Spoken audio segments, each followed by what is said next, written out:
இன்னைக்கு ஊருக்கு போக வேண்டிய வேலை இருந்துச்சு. நானும் அம்மாவும் தான் கிளம்பலான்னு இருந்தோம். அதுக்கப்புறம் அப்பா நானே போயிட்டு வரேன்னு சொல்லி கிளம்பிட்டாரு. அப்பா ஊருக்கு போனது உனக்கு சந்தோஷம் தானே கேட்டப்ப அம்மா ஆமான்னு சொல்றாங்க. அப்பா ஊருக்கு போனாலே அம்மாவுக்கு கொஞ்சம் ஜாலி தான். ஏன்னா இஷ்டத்துக்கு சமைச்சிட்டு வீட்ல ஃப்ரீயா இருப்பாங்க. இந்த செம்பருத்தி செடி வாங்கி 20 டேஸ் ஆகுது. அதோட இலைலாம் பழுத்து போயிருந்துச்சு. நான் அதை அப்படியே கிள்ளி பக்கெட்ல போட்டேன். அந்த செடி பார்க்கவே எனர்ஜி இல்லாம இருந்துச்சு. முட்டையோட வந்துட்டு அரைச்சி நான் தூள் பண்ணி போட்டிருக்கேன். அப்படியும் போடலாம்.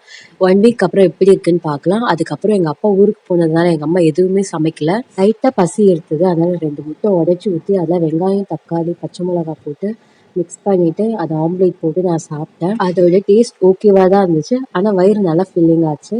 அதுவே எனக்கு போதும். என்னோட ஃப்ரெண்ட் ஒருத்தி சொன்னா மேக்கப் பண்ணிட்டு கொஞ்சம் வீடியோ எடுக்கலாம்ல அப்படின்னா, நான் வீட்டில் இருக்கும்போது சுத்தமா மேக்கப் பண்ண மாட்டேன். ஜஸ்ட் ஃபேஸ் வாஷ் பண்ணிட்டு மாய்ஸ்சரைசர் க்ரீம் போடுவேன், அவ்வளோதான்.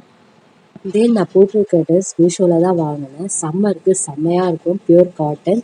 உங்களுக்கு இந்த லிங்க் வேணும்னா சொல்லுங்க, நான் ஷேர் பண்றேன். என்னோட பேஜ் ஃபாலோ பண்ண மறந்துடாதீங்க. நெக்ஸ்ட் வீடியோல பார்க்கலாம். பாய்.